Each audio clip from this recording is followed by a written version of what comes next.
उदास नहीं होना, निराश नहीं होना, हमें रौंदना है, हमें अपने को रौंदाना नहीं। काम, क्रोध, लोभ, मोह, मद, मत्सर सब गुलाम बनाए हुए हैं।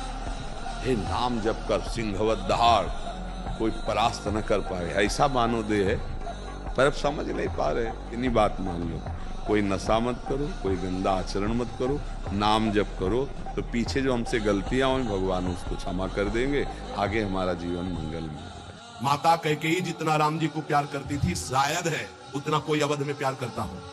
भगवान ने अवतार धारण किया, तनु धारण किया, नर्तन, और संतों के लिए बड़े कष्ट सहे भगवान। संतों के लिए तो वनवास गए थे, माता कैकेयी से वादा किया था कि आप ही हो, बस एक मेरी इच्छा है। तो उनका, हे राम, तुम्हारे लिए अधिक प्राण त्याग सकती हूँ, तुम्हारे लिए सब कुछ त्याग सकती हूँ। तो उनका आपको बस, जिसलिए मेरा अवतार हुआ, मैं संतों के सुख के लिए अवतरित हुआ, मैं अवध का राजा भी नहीं, तभी आपको मुझे वनवास भेजना है।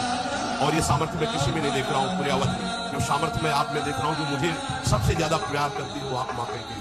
अयोध्या में कोई ऐसा प्रेमी नहीं था जैसी माँ कैकेयी प्रेमी थी। ये अंदर की बात कह रहा हूँ। भरत जी ने कभी मां नहीं कहा, एक बार भी। इतना कष्ट सहा माता कैकेयी ने, लेकिन राम जी की इच्छा का पालन किया। कोई कैकेयी को कभी दोष मत देना मां कैकेयी को, क्योंकि रघुनाथ जी का भी हो, भरत जी का भी हो, महाराज दशरथ का भी हो, पूरे अयोध्या वासियों की निंदा का पात्र बनकर राम जी की इच्छा की पूर्ति। सच्ची मान तेरे में वही शक्ति है जो बड़े बड़े महाभागवतों में, न तू स्त्री है न पुरुष है, भगवान का अंश। ऐसे दूसरों की तरफ देख रहे कि कोई हमारे है, एक अनुकूल हो जाए, जा पर कृपा राम की होई, ता पर कृपा करे कोई। अभी आनंद आ गया, पर आनंद सिंधु से तो संबंध नहीं किया, नासवान शरीरों से संबंध अपनापन किया, तो रोना पड़ेगा। यही तो समझा रहे। हम राम चरित्र गाते, राम जी रघुवंश में प्रकट हुए, रावण उत्तम कुल कुलस्त करना, ब्रह्मणत्व उत्तम कुल कुलस्त करना, लेकिन चरित्रहीन हो गया तो राक्षस आ गया। समझ रहे? चरित्र गाते हम, राम चरित्र गाते। माँ केवल अंतर है, नहीं वही बड़ी राह उसमें भी लगी हुई है। राम वही भगवद अंश है, जय विजय और कोई दूसरा नहीं। ये लीला करके दिखाया कि एक चरित्रहीन हो गया तो राक्षस है, चरित्रवान वही भगवान, सब में भगवान है। वो ही अब लीला कर रहे। देखो, हम अपने चरित्र को पावन रखें, हम धर्म से चले, नाम जप करें, और कहीं भी आपके अंदर नकारात्मक भाव आपको परास्त नहीं कर सकता। ये हमारा अध्यात्म का अनुभव की बात है। क्या कर दिया जाए जिससे आप बच सकते हो? सोचो, आपको क्या मिल जाए? एक ऐसा शब्द बोल दो जिससे आप निर्भय, निश्चिंत और निःशोक हो सकते हैं। एक बोलो कि ये मिल जाए तो मैं बिल्कुल निश्चिंत हो जाऊंगा और आपसे कोई कामना नहीं करूंगा।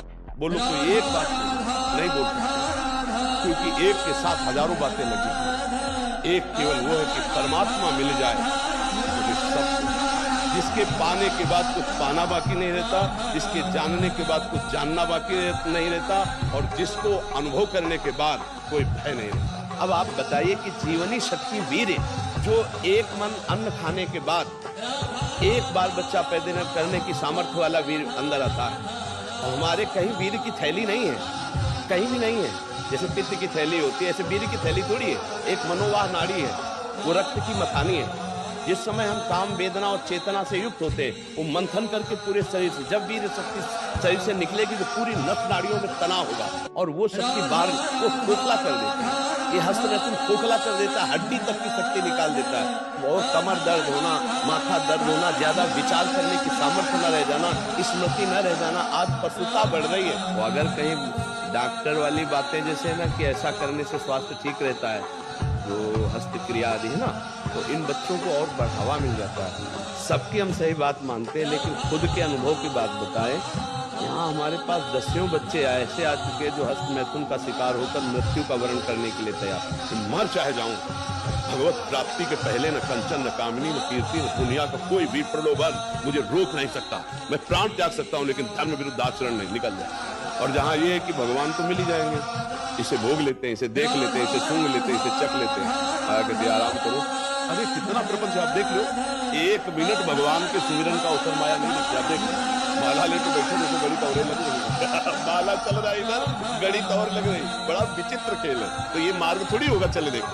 चलने का मार्ग है कि अगर हम राधा जप रहे तो सामने राधा का नाम राधा और अंदर से सुनाई दे रहा राधा, कान में लगे हैं, नेत्रेंद्रिय लगी है, मन लगा है, तब माना जा रहा मार्ग।